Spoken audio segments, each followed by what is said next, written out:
Hello. Okay. Um. In in our physical existence, we've got certain rules which govern the creation. So, if we throw something in the air, it's gonna come down, all right? Because there are certain laws of the universe that mm, govern existence. Certain laws of existence that govern the physical. Now, just as there are laws and ways that govern the material and the physical existence, there are laws and ways that govern the spiritual. Now, within the human mechanism, there exist 112 chakras. Okay?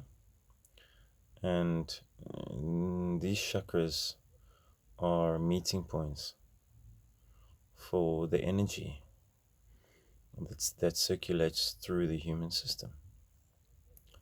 The human system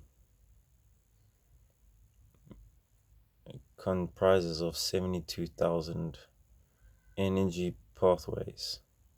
They look like, little veins that go through the system, but these are not evident under the table, but they are easily experienced, or rather experienced once you have gained a certain awareness through mystical methods, meditation and such. So of these 72,000 nadis, they meet in meeting points or triangles, right? Triangles throughout the body. And there are 7 major chakras, starting from the root, Muladhara, all the way to the crown. And we've got methods in mystical sciences of how to sit, how to breathe, how to do these certain things which take us from place to place within the human system. So, in other words, it's a GPS that mystics follow. We follow these certain, points to points. Now, from chakra 1 to chakra 6, there are ways. Sit down, focus on these points, those points. I cannot tell you which points because I'm not a guru. And unfortunately for me, I have gotten to the 6th point, 6th main chakra, the Agna chakra, and from the Agna chakra to the Sahasrara, which is your crown, which is here. There's no method. I must just fall. Just a falling, just an acceptance, just a trusting in your guru or in creation. If you trust in creation, if you fall in creation, and you trust that it will catch you, it'll catch you. If you decide to go on this path of the chakras, then it's good to know these fundamentals. It's good to know that you should start slowly and gradually move up these chakras from one to the other. But you can move very quickly, and in my case I did. In my case I moved far too quickly and far too quickly for the environment I am in. If you're living within a society, within a family, within a friendship group, then it's best to, take things easy, take things slowly. Because the yagna shows you what is reality and what is fiction. The yagna, like gurus have said, is the ultimate, provides the ultimate discernment. You are able to distinguish between reality and what is not a reality. You are able to discern between what life is and what life is not. The Agna teaches you that your mind and the processes of your mind and your thoughts are not what reality really is. The chakras below, or the chakras that form the step for the Agna to stand upon, are kind of mysterious for me. I've experienced them, I've gone through them, but I can't go and explain them like a guru has. I can help you meditate. I can show you how to meditate. But I don't want to give you theory. I don't want to talk about things I have no experience of, and neither should you.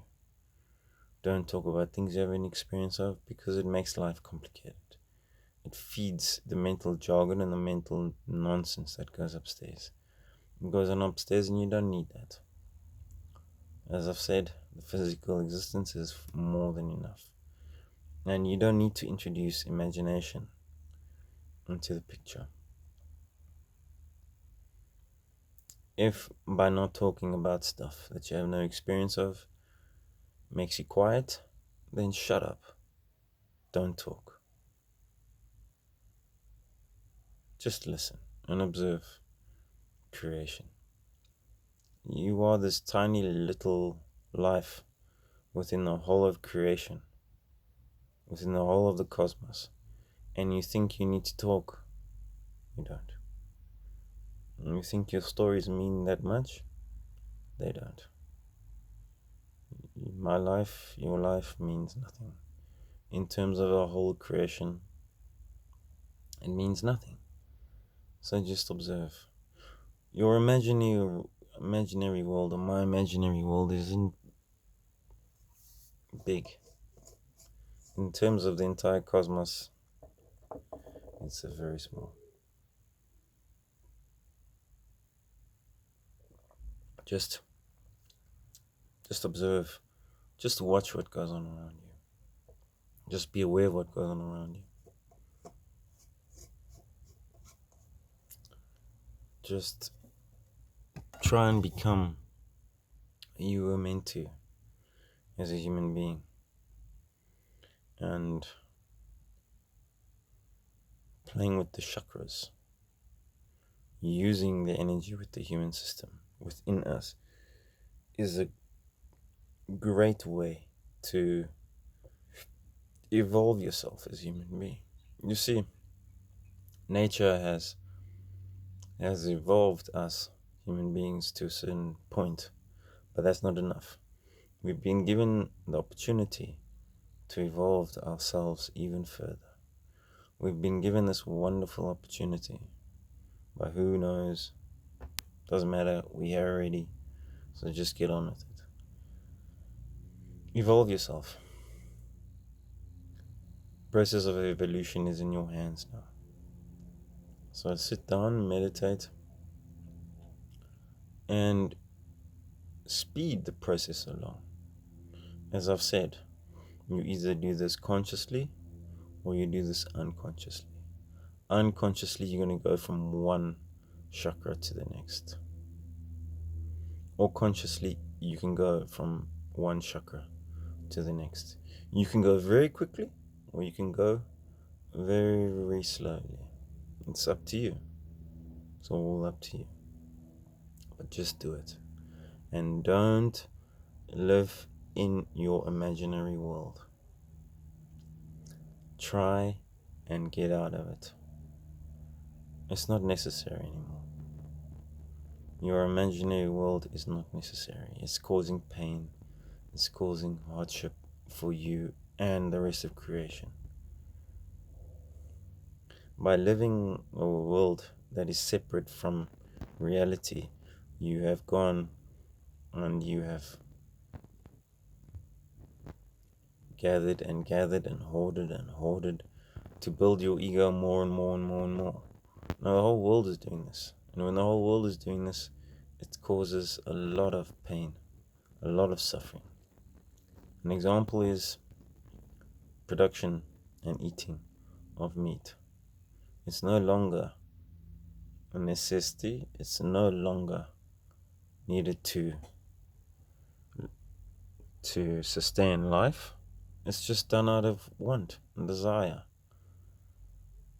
If we all had to realize that eating meat lowers the sensitivity of the human system, then we would stop doing it. We would free up land for the planting and the cultivation and the growing of trees, of vegetation, which would in turn help our system, help the environment. And not eating meat would increase the sensitivity of the human system. The human system has become very desensitized because of eating meat, because of taking in intoxicants. It becomes very desensitized. When the human system becomes sensitive, it's able to become aware of what's going on around it.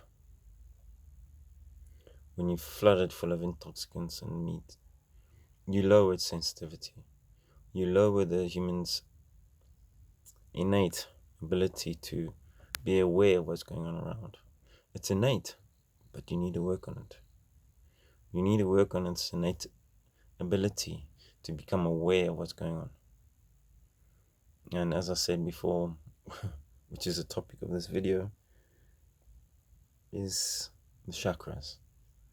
Mystical Sciences talks about the chakras. Why we talk about the chakras? It's an easy way. It's an easy way. It's a way that's been experienced by millions of people for 40,000 years. We've been going at it, and we produced people like Satguru and